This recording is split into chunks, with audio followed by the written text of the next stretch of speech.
Preset. Color. I pledge allegiance to the flag of the United States of America and to the republic for which it stands, one nation, under God, indivisible, with liberty and justice for all. Carry. Color. Order. Color. Flip.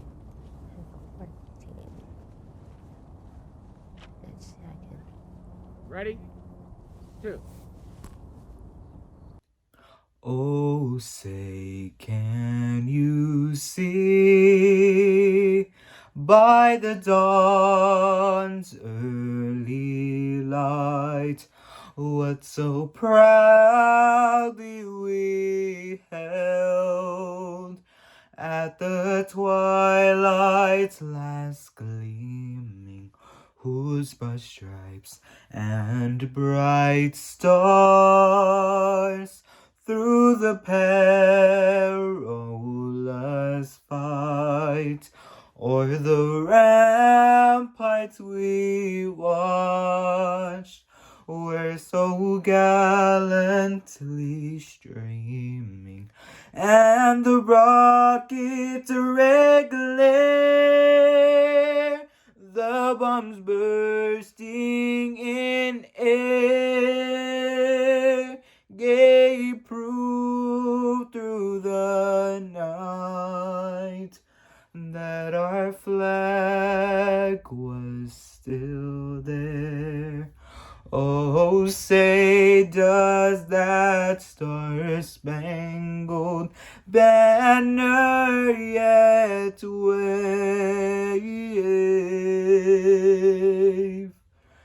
o'er the land of the free and the home of the brave? Welcome to the 2021 Virtual Patriot Day Remembrance event. I appreciate you joining me in honoring our military personnel and first responders on this special occasion. It has been almost 20 years since 9/11 occurred, and a new generation has arrived. The infants, toddlers, and young children of 9/11 are now adults.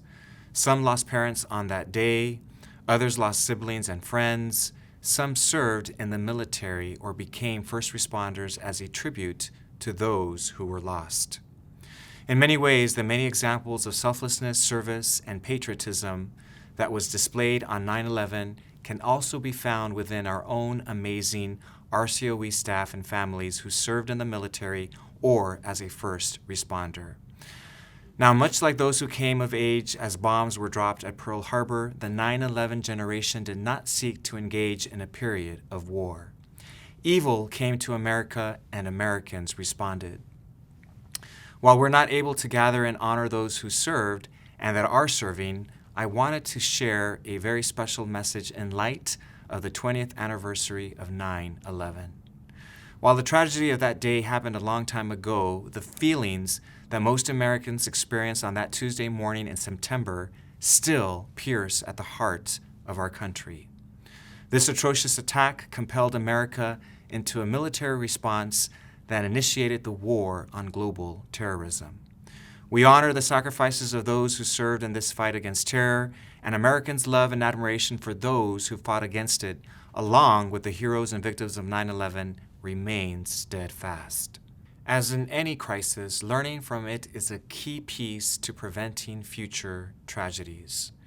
Never again should we allow transportation and other infrastructures to be so easily exploited by those who wish us harm. And never again should other nations question whether such an attack on this country would be met with an overwhelming response. Deborah Burlingame, an American patriot whose brother was killed in the attack on the Pentagon, wrote eloquently in the American Legion magazine, and she said, "The flag spoke for us when we were bereft of words. It was our comfort and our rallying cry. And so when we put them everywhere, on office buildings, on storefronts, on cars and kids' bikes, the flag was sewn anew unto the uniforms of Major League Baseball players and emergency room nurses. It greeted us and lifted our spirits when we needed it the most. Richard Santos was the national commander of the American Legion on September 11, 2001, and shortly after the attacks, he penned a message that still resonates 2 decades later. He stated, "America continues to heal, and it is our responsibility as veterans to tend to the wounds," he wrote. Some will panic about the future. We must reassure them. Some will weep over a lost family member or friend. We must hold their hands. Some will be angry. We must temper their rage, unquote. That, ladies and gentlemen, is a legacy that we can all create for those lost on 9/11. Healing, reassurance, and comfort. These qualities run counter to the inhumanity exhibited by a small group of terrorists that day. Combine these traits with a steadfast commitment to prepare and prevent future attacks, and we will truly be honoring all who were lost. We must never forget. Now please join me as we celebrate the service of our own RCOE family.